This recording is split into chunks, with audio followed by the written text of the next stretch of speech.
Well guys, welcome back to the shop. I'm Chris with M7 Metal Works.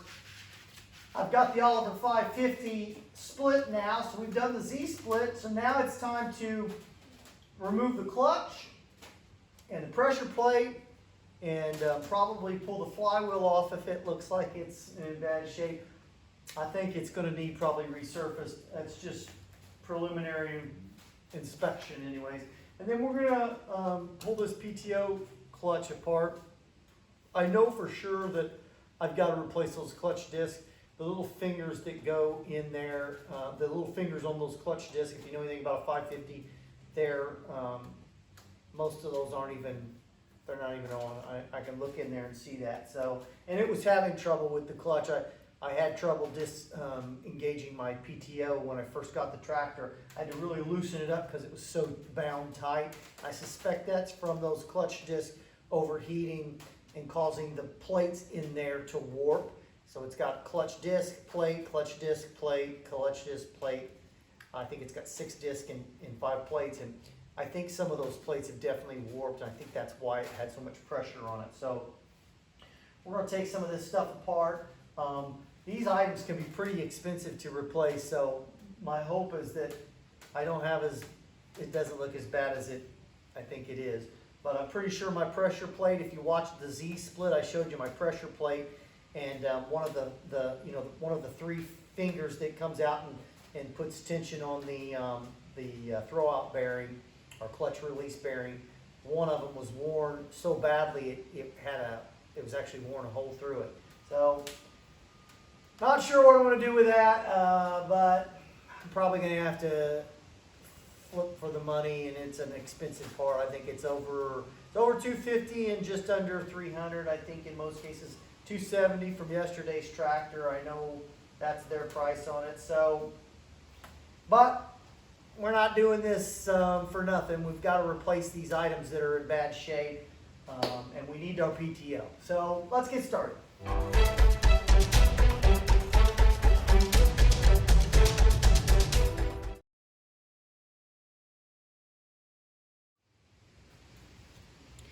Okay guys, so now that we've got each of these clutch cover nuts loosened, so now we're just going to work our way around and loosen each one.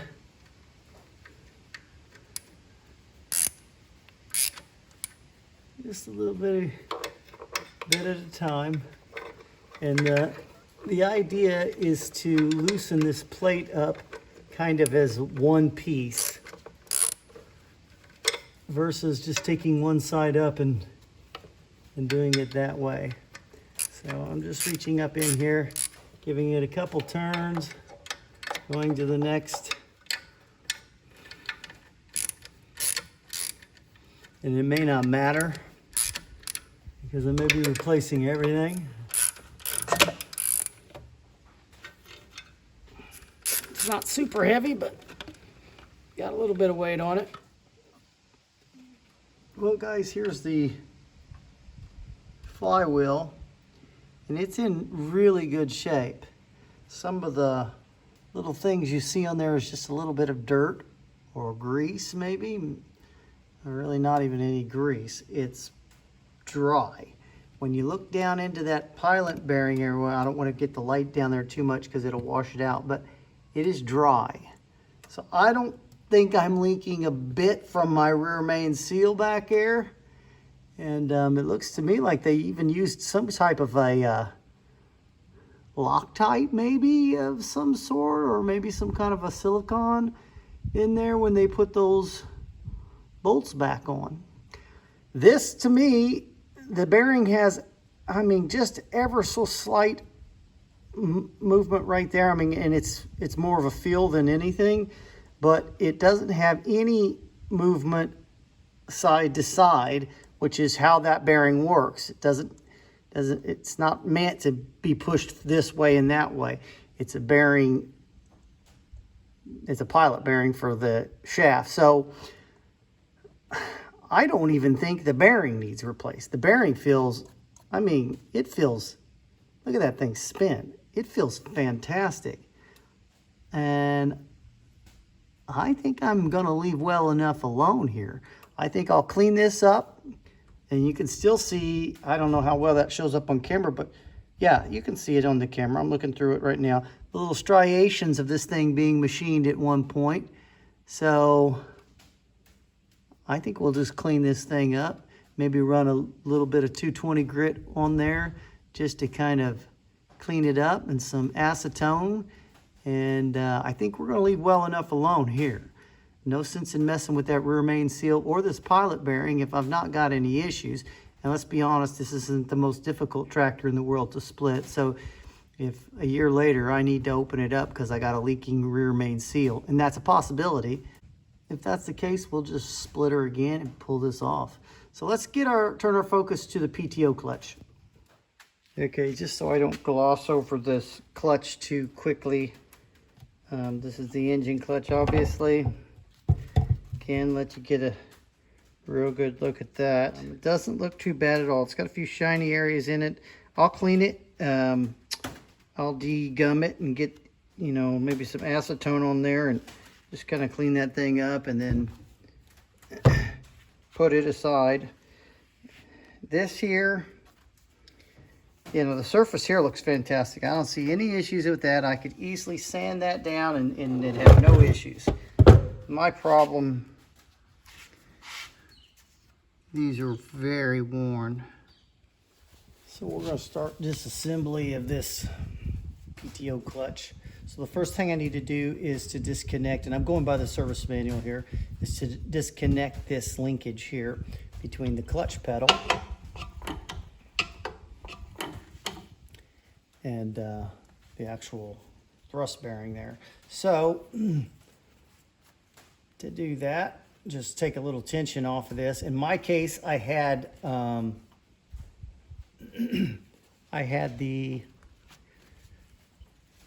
rod on the other end, and it was being held on by some wire that was wrapped around it, and it was kind of cheesy, but see if I can get this thing to loosen up. It's just stuck in there. It's not, there we go. So as soon as I pull that, it's gonna, so you see it drop. There's my pin, and then there's my little adjusting bolt. And that's meant so that you can adjust that clutch. So you screw that in and out, and that's how you're going to take more or less off of that clutch movement. So first things first, let's get these springs removed. Pretty simple, right? Pull those out.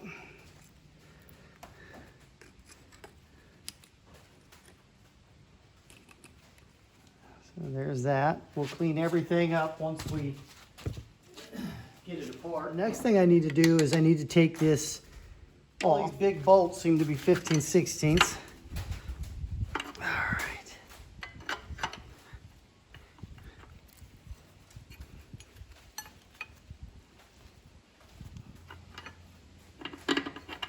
So we'll pull that through, and we'll just put that nut right back on there so we don't lose it. That is a 9/16. Just kind of pinning the thing a little bit. Once you get her loose, she'll just come right out. So that's our grease tube. So we'll just pull that right off. So you see, when it goes on, these little nubs on both sides slide just above this little fork.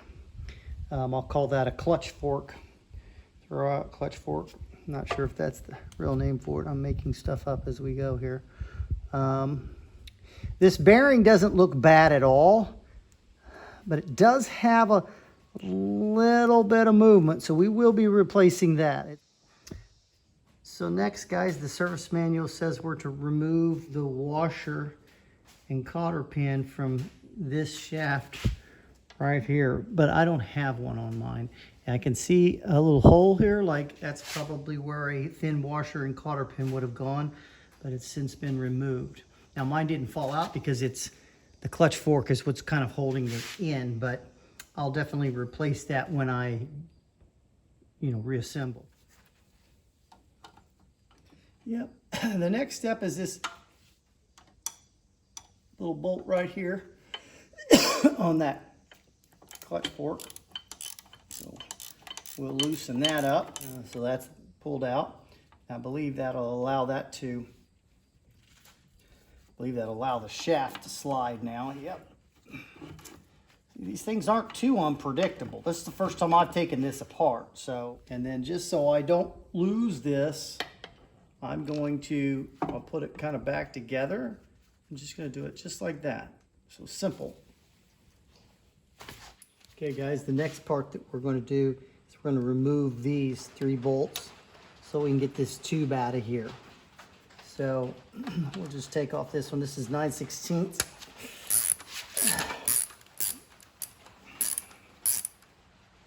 There we go. All right. So that. Take a little pressure off of that. All right. These 3 bolts removed and the little clips that were there. So we should be able to pull that thing off, and they are correct. So there's your clutch tube housing, I think is what that's called. So I'll put that aside, that'll get cleaned up. Okay, and I believe the next thing we're doing is taking this off. Well, I've already removed this pin when I took some of the stuff apart. I had that removed already. So now we just need to remove this little collar that sits on here. Now it's got a real thick washer, not a regular washer on there.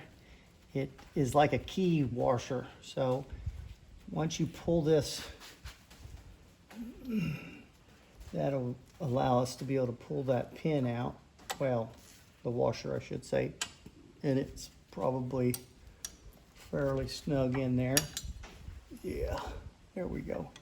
So you can see that washer, it's great big and thick. It gets keyed right into that shaft like that. So simple to take out. And then we'll stick this, just so, again, so we don't lose it. We'll stick this right back in here. And then we'll thread it in there just a bit. We've got to take off these nuts right here. And then get this actuating fork out of here. So, get that.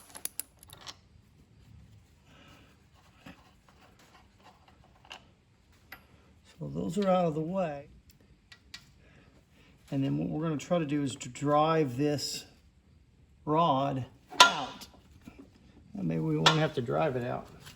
Feels fairly loose. Let's see if we can just pull it out. When we do this, this fork is going to fall off of that bearing in there because it's forked onto that. Now, you can see the thick washers again on each one of these.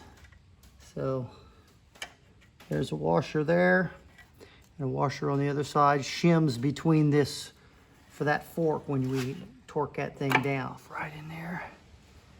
I'll grab that. And what we're going to do is we're going to take these little washers and stick those little washers back in there. And again, kind of like I try to do on everything. That way, when you're assembling this thing, hopefully we're not running all over the place looking for the parts we need. Next on the agenda is to get this grease, another grease tube. So this is the grease tube to the PTO clutch throwout bearing. So, same as the one earlier that we took out. Just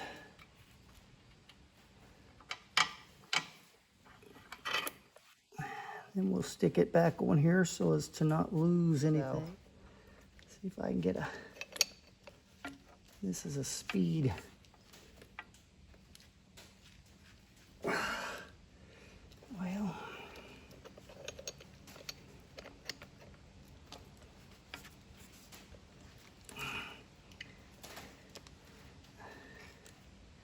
unfortunately, some of the rest of the housing is kind of turning. There we go.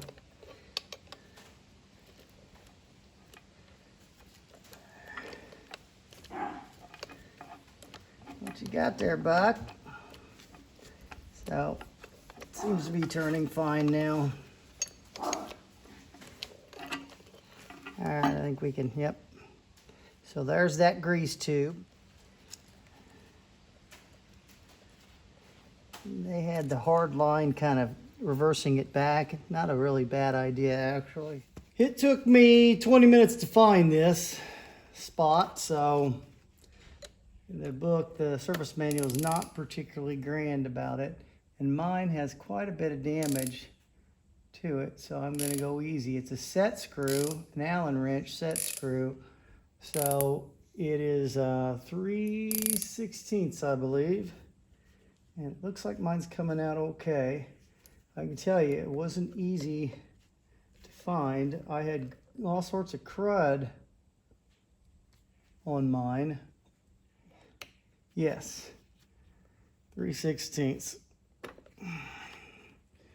And there it is. So it's coming out. So you're putting one set screw on top of another set screw, so that's important to understand. And that locks it on this shaft. It was miserable regarding the information that it gives on this. Doesn't really give you a picture or anything, so at least mine didn't. And it's a pretty large service manual. But you see there's a difference in the set screws. This one here is in perfect condition.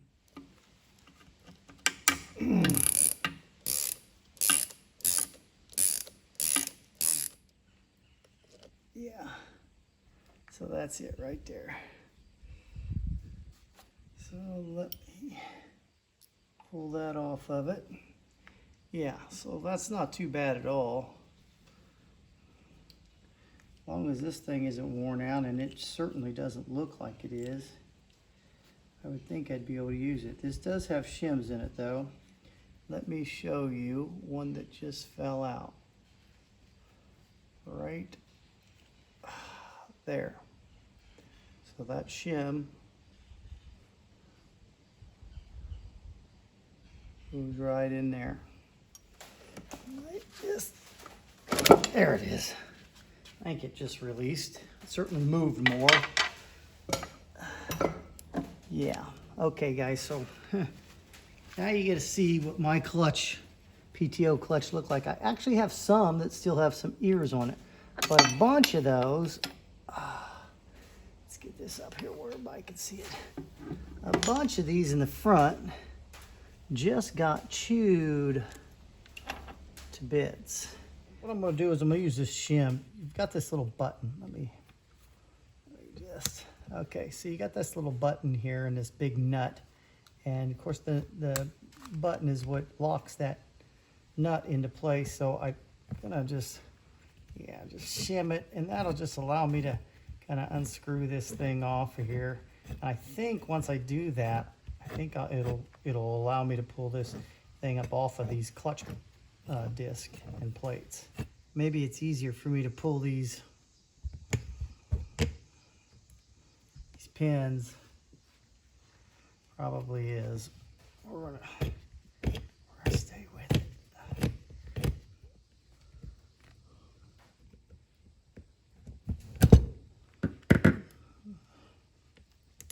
The reality of it is I'm going to be using new cotter pins anyway, so I probably shouldn't get overly concerned with these cotter pins. There's number 2. Okay, don't lose your pins. Wouldn't be the end of the world. You can find. All right, pull that little guy off of there. I don't suppose it matters on which side. They look identical to me. Allow me to pull this entire thing apart and replace it. So remember, the high side's got a little lip that goes toward the clutch body, and the high side is up. So high side up. All right, pull that off.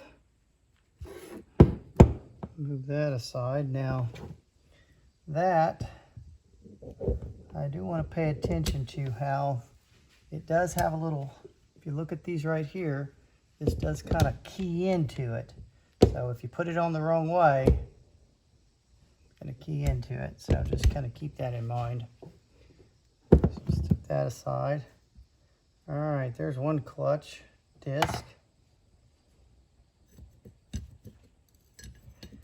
There's a clutch plate,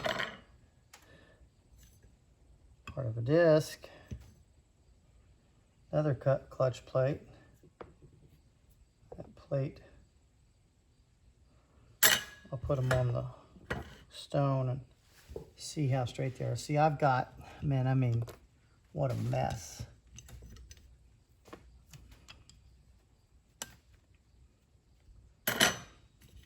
I don't even know if I'll be able to use my plates. I'll clean them up, obviously, and see how they go. Every one of these discs is just crumbly junk.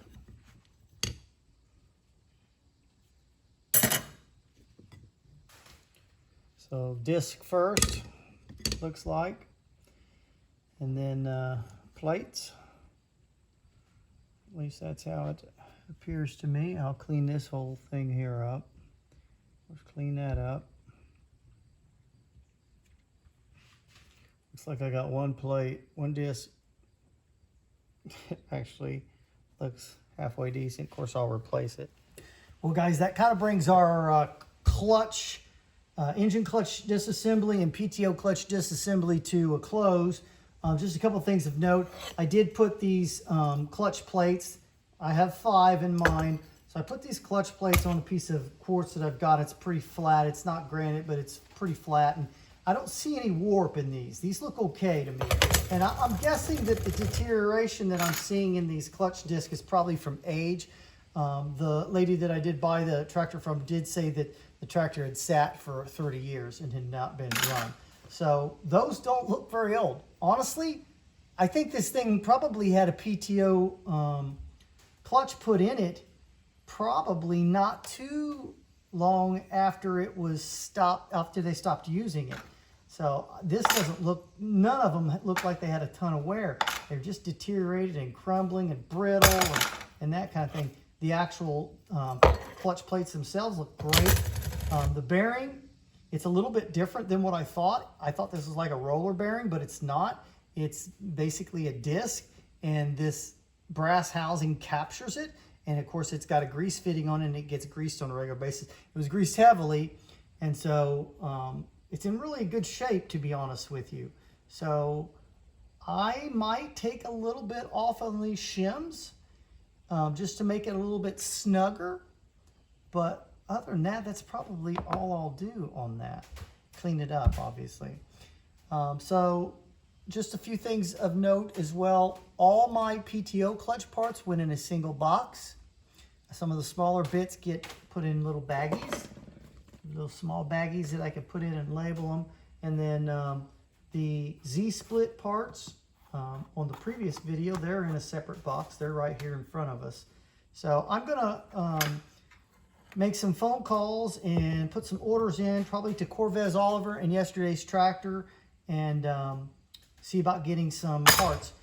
I've got a lot of parts for this because I am restoring it.